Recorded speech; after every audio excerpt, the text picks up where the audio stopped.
back to my another video. You are watching now Sci-Fi Stories HFY YouTube channel. Please subscribe, hit the bell icon for my latest videos on my YouTube channel. Like, share and subscribe. See you in the next video. Thank you. Bye. The Galactic Conclave had a word for it. Vethkar.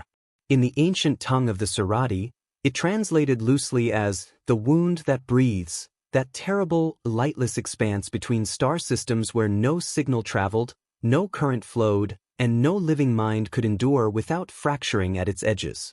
Every spacefaring civilization in the known galaxy had learned the same lesson across their own bloody histories. You did not enter the void. You charted around it. You prayed your engines didn't fail near it. You told your children stories about what lived inside its absolute darkness, and those stories were always warnings. The Kreth Empire had built their dominance on this fear. For 300 years, they had used the void corridors, those vast stretches of deep null space that threaded between inhabited systems like black rivers, as natural walls. No fleet would follow them in. No ambush could be staged from within. Their supply lines curved elegantly around the void margins, and their battle doctrine was simple: force your enemy toward the dark and watch them turn and flee. It had worked against the Surati. It had worked against the crystalline Vaughn Collective. It had worked against every civilization the Kreth had ever met. And then humanity arrived.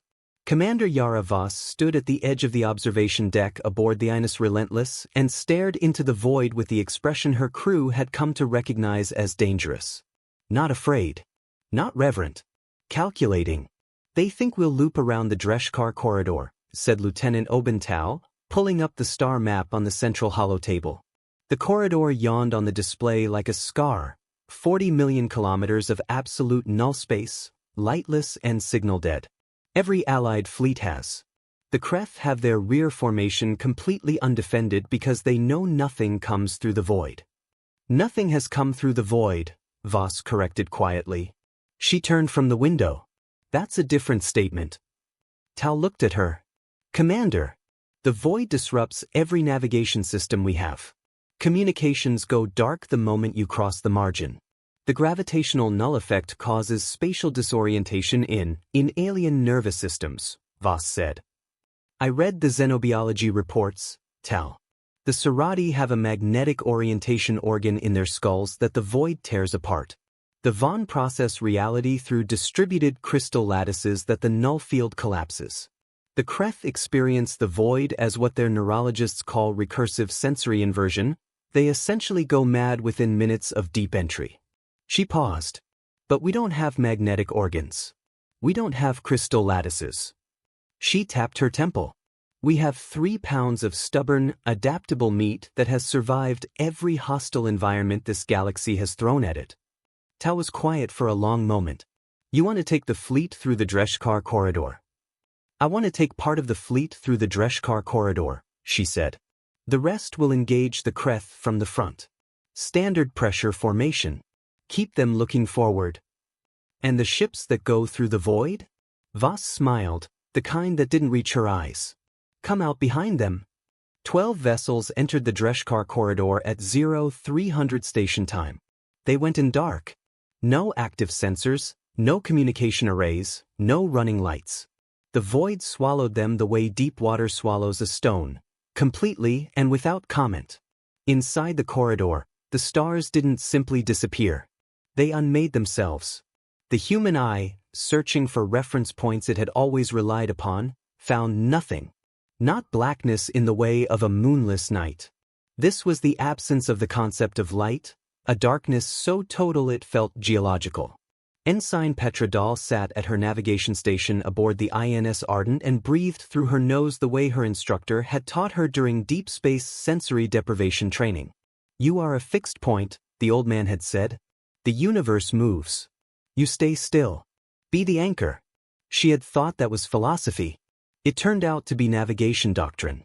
Without stars, without signals, without any external reference, the 12 ships navigated by pure inertial reckoning. Internal gyroscopes, pre-calculated thrust vectors, and the oldest human trick in the cosmos: counting. Every second of thrust, every micro-adjustment, recorded and cross-referenced. It was, in the most fundamental sense, dead reckoning. The same technique that sailors on ancient Earth had used to cross the Pacific Ocean without instruments. Humanity had crossed oceans before they had crossed continents.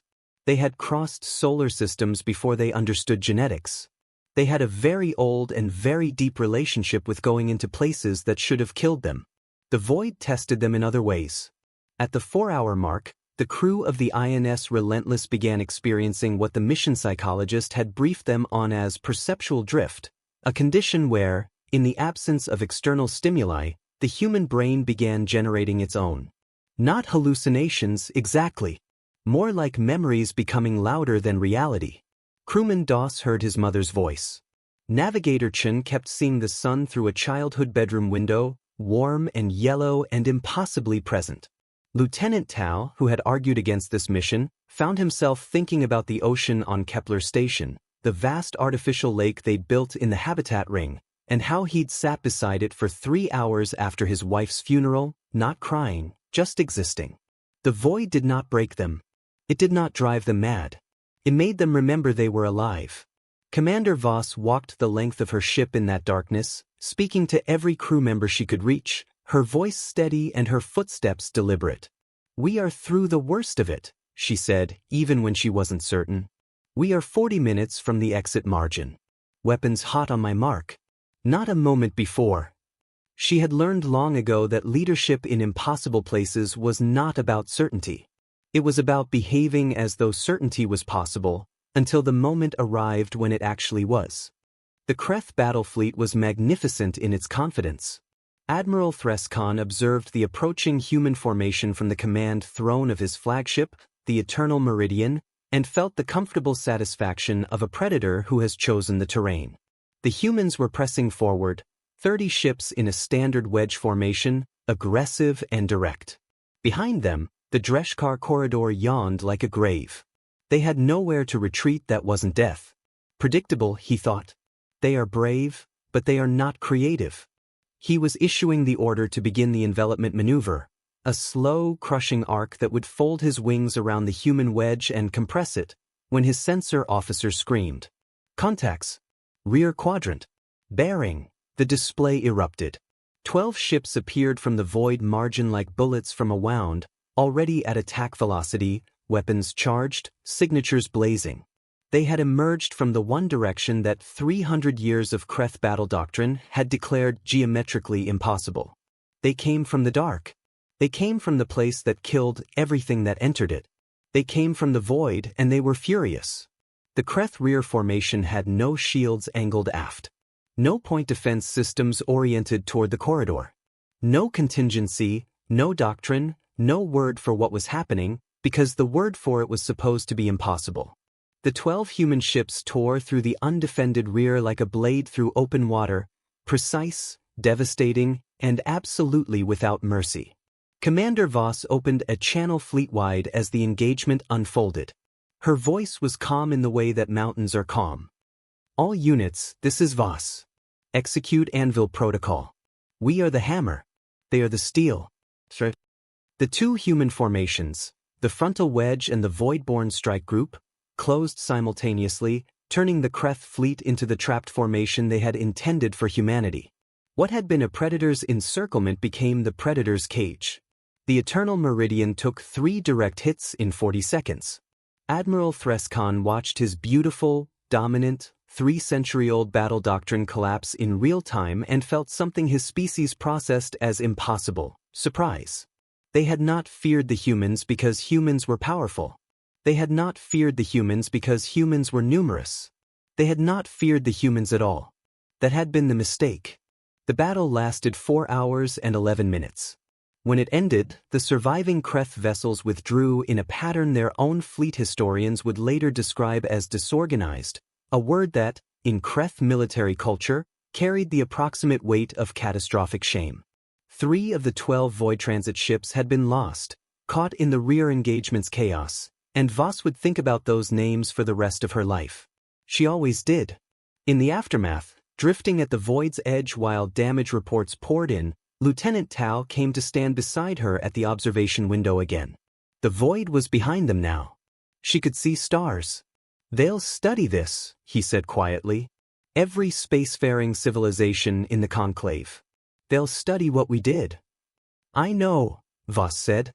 Some of them will try to replicate it, train their crews, attempt the transit. Some will succeed, she agreed. The Vaughn won't.